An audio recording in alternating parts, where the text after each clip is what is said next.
오늘 새벽에 하나님께서 우리에게 주신 말씀은 마태복음 14장 13절부터 21절까지 말씀 우리 같이 보겠습니다. 마태복음 14장 13절에서 21절까지 말씀 우리 한 목소리로 같이 읽겠습니다. 예수께서 들으시고 배를 타고 떠나사 따로 빈들에 가시니 무리가 듣고 여러 고을로부터 걸어서 따라간지라.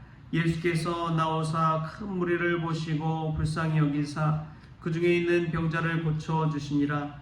저녁이 되매 제자들이 나와 이르되 이곳은 빈들이요 때도 이미 저물었으니 무리를 보내어 마을에 들어가 먹을 것을 사 먹게 하소서.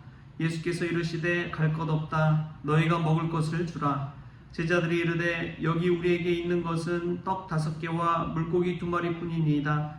이르시되 그것을 내게 가져오라 하시고 무리를 명하여 잔디 위에 앉히시고 떡 5개와 물고기 2마리를 가지사 하늘을 우러러 축사하시고 떡을 떼어 제자들에게 주시매 제자들이 무리에게 주니 다 배불리 먹고 남은 조각을 12바구니에 차게 거두었으며 먹은 사람은 여자와 어린이 외에 5,000명이나 되었더라. 아멘. 할렐루야. 말씀 가운데 귀한 은혜가 저와 여러분의 있기를 소망합니다. 신앙에 대해서 때로는 한번 생각해 보면 신앙은 명사로 그냥 규정될 수 있는 것이 아니라 동사로 늘 움직이는구나 라는 것을 깨닫게 됩니다. 성경을 읽을 때도 보면은 이 명사를 그냥 이해하고 넘어가는 것보다 동사에 주목하는 게 참 의미가 깊습니다. 이 오늘 말씀에서도 예수님을 따라가는 그러한 무리들의 모습을 보게 되는 것이지요. 주었다는 것, 먹였다는 것, 여러분 그런 것들을 성경을 읽을 때 주의 깊게 보면 이 예수님의 행적 속에서도 그냥 명사처럼 굳어진 것이 아니라 고정된 것이 아니라 예수님 늘 움직이고 행했다는 것을 우리가 알 수 있기 때문에 그렇습니다. 믿음은요 멈춰있는 것이 아닙니다. 늘 움직이는 것인 줄 믿습니다. 행하는 거예요. 나이가 들면 들수록 이제 굳어지기 마련이죠. 고정되기 마련입니다.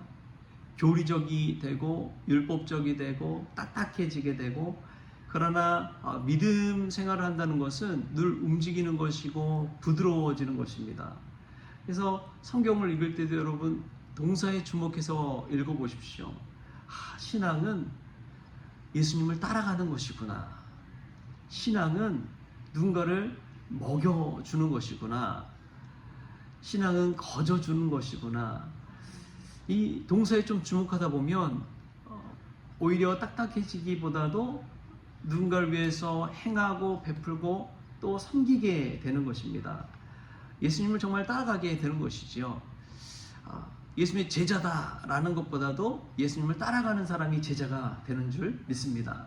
그래서 우리가 동사에 주목할 필요가 있어요. 우리가 매일 고백하는 사도신경도 이제 라틴어로 크레도라고 그러거든요. 나는 믿는다라는 의미입니다. 그 자체의 의미만 보면 나는 믿습니다라는 그게 사도신경의 그 말이거든요. 우리도 늘 믿음 안에서 동사처럼 움직이는 그런 신앙생활을 할 수 있기를 바랍니다. 오늘 말씀 보면 오병이어의 기적에 관한 말씀입니다. 오병이어의 기적은 참 이 성경 속에서 기적 이야기 중에서도 사복음서에 다 나오는 기적 이야기예요. 마태, 마가, 누가, 요한복음 이 사복음서에 오병이어의 기적에 관해서만큼은 다 기록되어 있습니다. 그만큼 이 오병이어의 기적이 그 당시에 유명한 가장 대표적인 기적 중에 하나였다는 것을 우리가 알 수가 있는 것이지요. 참 놀라운 기적 이야기 아닙니까? 왜 그렇게 오병이어의 기적 이야기가 다 알려졌을까요? 그 이유는 무엇보다도 5,000명이나 되는 남자가 5,000명 정도 되고 그 외에 어린이 여자들까지 하면 얼마나 많았겠습니까? 그 수많은 사람들이 얻어먹었잖아요. 여러분 사람들이 기억에 참 많이 남는 게 있어요. 교회 와서 예배드리고 설교 말씀, 설교 제목 기억 잘 못하는데 뭐 먹은 거 기억은 잘하더라고요. 뭐 맛있는 거 먹는 것은 찰떡같이 기억해요. 저도 예전에 다니던 섬기던 교회에서 참 귀한 음식 한번 대접받은 적이 있는데, 그게 이제 온면이라고, 이제 이 이북 음식이죠. 온면인데 그것을 이제 교회에서 와서 이제 해주는 거예요. 근데 직접 그 이북 나이 드신 이 권사님들이 와서 이제 그 온면을 해주셨는데 진짜 너무나 맛있더라고요. 맨날 냉면 같은 것만 먹다가 온면을 먹어보니까 와, 이게 진짜 맛있구나. 그때 이제 그 기억이 남으니까 이 온면에 대한 기억이 있더라고요. 온면은 정말 맛있다. 그런 기억들. 근데 먹은 사람들은 기억해요. 뭘 먹었는지. 이 5,000명이나 되는 사람들이 예수님이 그 오병이어 떡 5개요 물고기 2마리를 가지고 기적을 베풀어서 그 빈들에서 먹을 것 없는 그곳에서 나누어주는 그 음식을 먹었을 때 그 기억들, 그 사람들 기억에 다 남아있고, 예수님 하면 떠오르는 게 오병이어의 기적. 그렇게 먹여주셨지. 그 기억이 남으니까 이 오병이어의 기적이 마태, 마가, 누가, 요한복음 다 기록되어져 있지 않나, 그런 생각이 듭니다. 여러분, 누군가에게 기억되고 싶은 사람이 되고 싶습니까? 누군가에게 먹이십시오. 맛있는 거 사주십시오. 기억에 남을 정도로 정말 맛있는 거 대접하십시오. 우리가 또 지난주에 냉면을 직접 대접받았잖아요. 어디서 먹을 수 없는 냉면을 먹으면서 참 귀한 음식 먹었다라는 생각이 들더라고요. 교회 와서 우리가 뭐 음식도 먹지만 또 중요한 게 뭐예요? 하나님의 말씀을 먹어야 될 줄 믿습니다.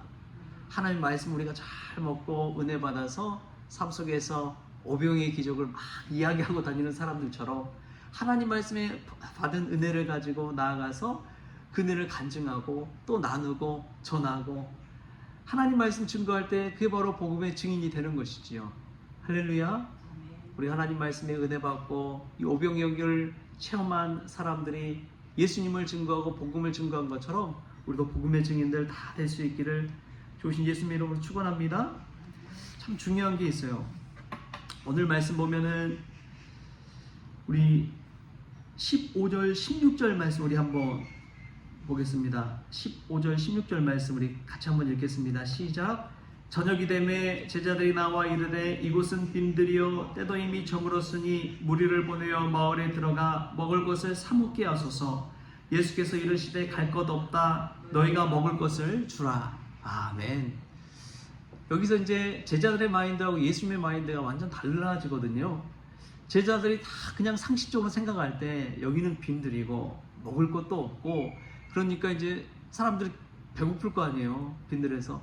그러니까 예수님, 이렇게 많은 사람들 우리가 뭐 어떻게 할 수도 없으니까 그냥 주변 마을에 가서 사 먹을 수 있도록 보내야지 않겠습니까?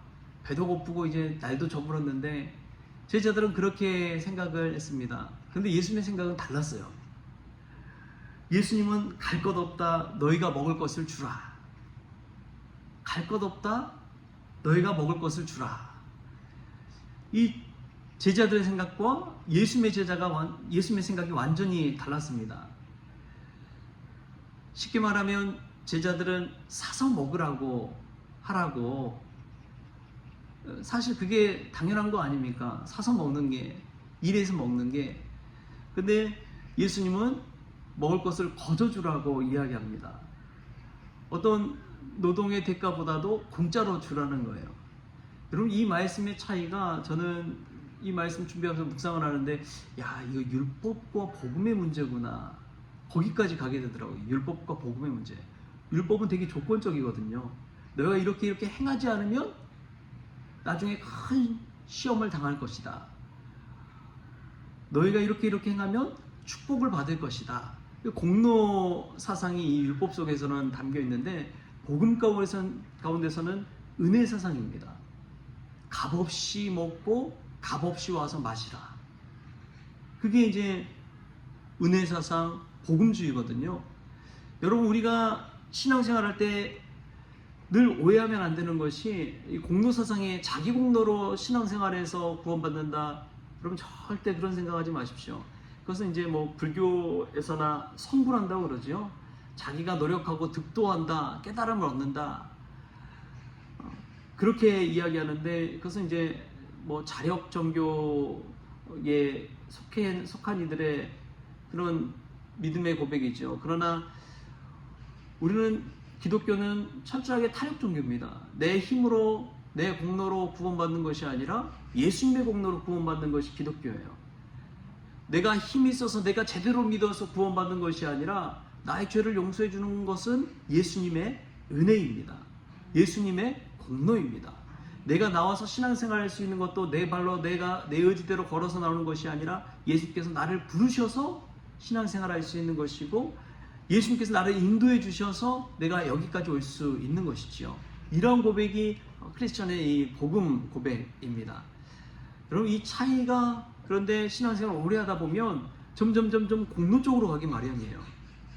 내가 해온 것들을 바라보게 되고 딱딱하게 되고 막 따지게 되고 내가 해온 것들을 생각해 보면은 마치 조건처럼 사 먹어야 되는 것처럼 뭔가를 무조건 해야 되는 것처럼 그렇게 생각하기 마련입니다. 그런데 예수님을 믿는다는 것은 단적으로 십자가상에서 구원받은 한 죄인과 같아요. 그 죄인이 예수님을 따르고 예수님을 믿고 예수님 말씀 붙들고 그렇게 씨름한 시간이 얼마나 됩니까? 십자가상 위에서의 그 시간밖에 안 돼요. 그럼에도 불구하고 낙원에 이르는 것을 보십시오. 예수님의 은혜 복음은 구와 같습니다. 빈들에 모여있는 그 5,000명이 넘는 사람들이 예수님을 위해서 한 게 무엇이 있어요? 그러나 예수님은 거저 먹여주신다는 거예요. 이게 바로 은혜입니다. 여러분 은혜의 사람이 되십시오. 내가 받은 은혜, 그 은혜를 그대로 나누십시오. 예수님께서 제자들에게 명한 것이 바로 그것입니다. 내가 너희를 사랑한 것 같이 너희도 서로 사랑하라. 이 말은 내가 너희에게 은혜를 베푼 것 같이 너희도 서로 은혜를 베풀라 라는 의미입니다. 여러분 이 은혜의 의미를 늘 잊지 마십시오. 나이가 들면 들수록 하나님 은혜가 얼마나 큰지를 깨달을 수 있기를 바랍니다. 그런 사람이 어떻게 되느냐? 오늘 말씀에 나온 것처럼 예수님을 따라가게 되는 것입니다. 거저 먹을 것을 주는 사람이 되는 것입니다. 여러분 우리가 이 말씀 속에서 나는 나이가 들고 신앙생활을 깊이 해가면서 율법주의적이 되고 공로 위주가 되고 내가 해온 것이 얼만데 이런 생각을 더 많이 하게 되고 있지는 않는지 한번 돌아보시고 우리는 예수께서 은혜로 구원받은 사람이라는 것, 예수님의 공로로 우리가 구원받을 수 있다는 것, 여러분 꼭 이것을 기억하면서 거저받은 것 거저줄 수 있는 그런 은혜의 사람들 될 수 있기를 주님의 이름으로 축복합니다. 여러분 신앙생활은 명사가 아니라 동사라고 이야기했습니다. 늘 움직이십시오. 동사처럼 따라가고 거저주는 인생, 그런 인생을 살 수 있기를 바랍니다. 또 제자들의 생각이 아니라 예수님의 생각을 따라갈 수 있기를 바랍니다. 율법주의적이고 굳어져 버리는 것이 아니라 복음적이고 은혜로서 하루하루를 살아갈 수 있다면 그 사람이야말로 은혜의 사람이고 예수님의 참 제자가 되는 것인 줄 믿습니다. 오늘 하루 그러한 은혜가 저와 여러분에게 있기를 좋으신 예수님의 이름으로 축원합니다. 기도하겠습니다. 좋으신 하나님 감사합니다. 하나님 저희가 믿음 생활 잘해서 은혜 받고 구원받은 것이 아니라 값없이 먹을 것을 베풀어 주신 예수님의 은혜, 오직 예수님의 공로로 말미암아 구원받고 저희도 은혜의 생활하고 있는 줄 믿습니다. 오 주님, 저희들의 자격과 저희들의 부족함 너무너무 많지만 그럼에도 불구하고 빈들에서 오병이어의 기적을 베풀어 수많은 사람들을 먹여주시는 그 예수님의 은혜로 오늘도 인도하여 주신 줄 믿습니다. 오직 은혜만을 구합니다. 은혜만을 가지고 나아갈 때에 주님을 따라가게 하여 주시고 우리도 거저받은 것 거저줄 수 있는 신앙생활하는 저희들 될 수 있도록 주님 주장하여 주옵소서. 오늘도 예수님을 따르고 예수님을 믿고 예수님을 섬기기를 원하오며 예수님의 이름으로 기도하옵나이다. 아멘. 우리 주님이 가르쳐주신 기도로 오늘 새벽 기도를 마치겠습니다. 하늘에 계신 우리 아버지여, 이름이 거룩히 여김을 받으시오며 나라가 임하시오며 뜻이 하늘에서 이루어진 것 같이 땅에서도 이루어지이다. 오늘 우리에게 일용할 양식을 주시옵고 우리가 우리에게 죄진 자를 사하여 준 것 같이 우리 죄를 사하여 주시옵고 우리를 시험에 들게 하지 마시옵고 다만 악에서 구하시옵소서. 나라와 권세와 영광이 아버지께 영원히 있사옵나이다. 아멘.